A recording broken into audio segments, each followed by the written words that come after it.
सभी इतनी बड़ी संख्या में झाबुआ के उपस्थित सभी कार्यकर्ता भाई और बहनों, मैं आप सबको बहुत बधाई और आपको शुभकामनाएं देता हूं कि आज एक ऐतिहासिक काम का शुभारंभ आप सब कार्यकर्ताओं के समक्ष झाबुआ के कार्यालय का भूमि पूजन हुआ है।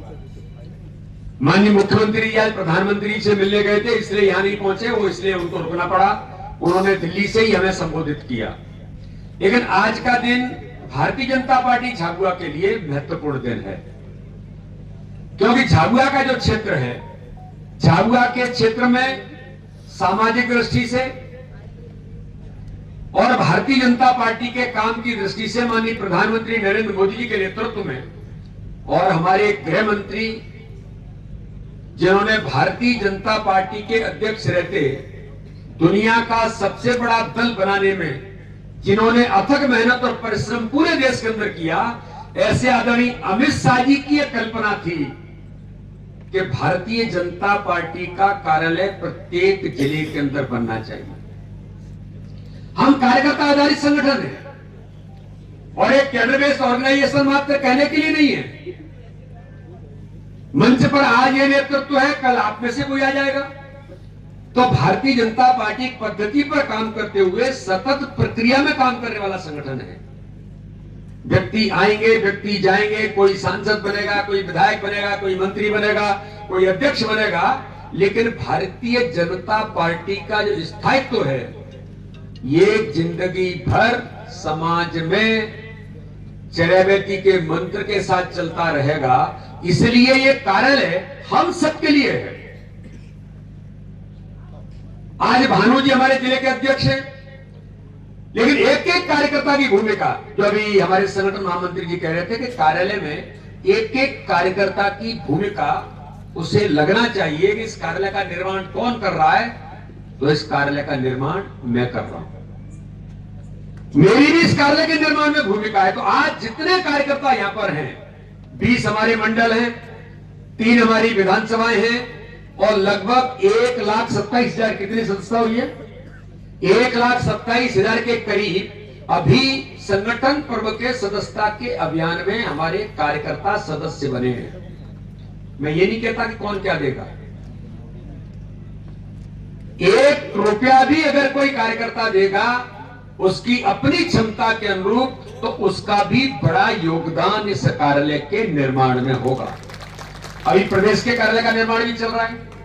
अभी हितानंद जी ने आपको कहा कि जनसंघ के बाद पहला कार्यालय 1951 में, उस कार्यालय का नाम डॉक्टर श्यामा प्रसाद मुखर्जी कार्यालय है। दीनदयाल उपाध्याय जी ने मुखर्जी भवन का उद्घाटन किया था। तो अभी हमारा नेतृत्व सोच करके इस कार्यालय का नामकरण भी क्या होगा, वो एक बार हमारी पूरी टीम सोच करके तय करेगी ये कार्यालय किनके नाम से जाना जाएगा। तो इसलिए कार्यालयों की श्रृंखला पूरे देश के अंदर, आज मुझे गर्व है, मैं लेह लद्दाख के अंदर गया था, मेरी एचआरडी कमेटी की मीटिंग थी, तो मैं लेह लद्दाख जो कहां दूरस्थ पर है, कितनी ऊंचाई पर है, उस दिन डॉक्टर श्यामा प्रसाद मुखर्जी की जन्म जयंती थी। तो मैंने कहा कि भाई जन्म श्यामा प्रसाद जी के चित्र पर माल्यार्पण करना है, तो यहाँ कहीं कोई व्यवस्था है क्या? तो वहां जो मेरे साथ सांसद थे उस क्षेत्र को, उन्होंने कहा अपना अच्छा कार्यालय बनाए। मैंने कहा यहाँ अपना कार्यालय है लेह में, लेह के अंदर। उन्होंने कहा भाई साहब चलिए तो सही। अमित शाह जी ने उस कार्यालय का उद्घाटन किया था। इतने दूरस्थ क्षेत्र में एक सुंदर, भव्य और नई तकनीक से युक्त कार्यालय लेह लद्दाख के अंदर भी बना है। अब वहां कार्यालय बन सकता है, लेकिन झाबुआ कार्यालय नहीं था। अमित शाह जी ने मुझे, माननीय नड्डा जी ने बार बार ये पूछा कौन सा जिला बचा है। तो आज मैं आप सभी कार्यकर्ताओं को इस बात के लिए बधाई और शुभकामना देता हूं कि ये कार्यालय का शुभारंभ होगा। परिपूर्ण काम के अनुरूप किन बातों की जरूरत है, हर प्रकार से काम का केंद्र बने। कार्यालय कोई आराम करने के लिए नहीं होता है, कार्यालय तो ऐसा होता है कि ये काम का केंद्र है। यहां आने के बाद काम करने की मन के अंदर भाव जागृत होते, कार्यालय आ गए, तो इसलिए ये काम का केंद्र बनेगा। तो मुझे लगता है कि झाबुआ के यहाँ के परिवेश के अनुरूप किन बातों की जरूरत इस कार्यालय के अंदर होगी, उन सारी बातों का विचार करके एक परिपूर्ण कार्यालय, एक जीवंत कार्यालय बने, ये प्रयास हम सब कार्यकर्ता मिलकर के करेंगे। और मैं ऐसा मानता हूं कि आगामी आने वाले समय में जो दुनिया का सबसे बड़ा राजनीतिक दल भारतीय जनता पार्टी है, आज हमें इस बात को बताने में गर्व है कि आज भारतीय जनता पार्टी पंच सरपंच से लेकर के प्रधानमंत्री और राष्ट्रपति से लेकर ये भारतीय जनता पार्टी हो सकती है कि देश का राष्ट्रपति किसी जनजाति बहन को बनाकर दुनिया के अंदर इतिहास बनाता है। तो इस कार्यालय के अंदर हमारे आदिवासी जनजाति कल्चर की भी भूमिका होगी कि कोई अगर आए तो उसे लगे कि झाबुआ के बारे में, जनजाति क्षेत्र के बारे में अगर उसे कुछ देखना है तो हमारे कार्यालय में ही वो देख सके कि ये क्षेत्र हमारे आदिवासियों का, ये कंटिया मामा से लेकर हमारे उन क्रांतिकारियों की भूमि है जिन लोगों ने इस देश की आजादी के लिए बलिदान दिया है। तो हमारे लिए गर्व की बात है कि हम इस कार्यालय का निर्माण, हम सब लोग इसकी शुरुआत करेंगे। और इसके लिए मैं फिर एक बार अनुरोध करता हूं, किसी भी मंडल में हर प्रकार से कार्यकर्ताओं की भूमिका कार्यालय में बने। मैं आह्वान करता हूं सभी कार्यकर्ताओं से और समाज के सहयोग से हम सब मिलकर के इस बात के लिए जाएंगे।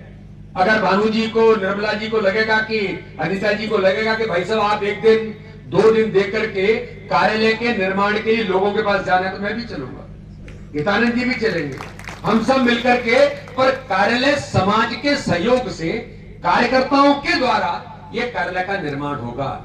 इसलिए भारतीय जनता पार्टी हमेशा ही कहती है कि यहां पर हम कैडर बेस कार्यकर्ता आधारित संगठन है, तो कार्यकर्ता आधारित ही कार्यालय बनने की जरूरत है।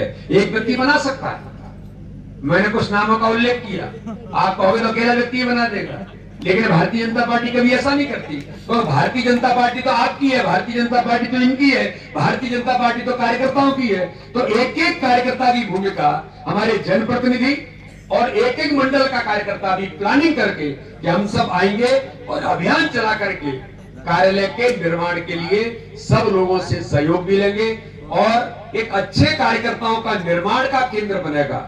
सबसे बड़ी महत्वपूर्ण भूमिका है कि कार्यालय काम का केंद्र होता है, कार्यकर्ता के निर्माण का भी केंद्र होता है। तो एक अच्छे कार्यकर्ताओं का निर्माण जो भोपाल के अंदर कार्यालय बन रहा है, उसका भी एक अभियान चलने वाला है। जल्दी ही एक कॉल आएगा कि हम सब जाएंगे और बूथ बूथ से भोपाल के कार्यालय के लिए भी संग्रह करने का काम भारतीय जनता पार्टी मध्य प्रदेश करेगा। कि भोपाल में कोई आए तो झाबुआ के, बैतलावत के किसी मंडल का बूथ का कार्यकर्ता भोपाल कार्यालय जाएगा तो वो कहेगा कि मैंने भी इसके लिए 10 रुपए दिए, मैंने भी 1 रुपया दिया है। ये भाव जागृत करने का काम मुझे ऐसा लगता है कि हम सब लोग मिलकर के करेंगे। आज इस अवसर पर मैं सबको बहुत बधाई और शुभकामना देता हूं और आप सबसे प्रार्थना करता हूं कि हम सब मिलकर के अपने इस कार्यालय को ऐतिहासिक कार्यालय बनाकर हम सब भूमिका निभाएंगे। इसी आशा और विश्वास के साथ आप सबका पुनः बहुत बधाई, बहुत बहुत अभिनंदन। जय हिंद, जय भारत।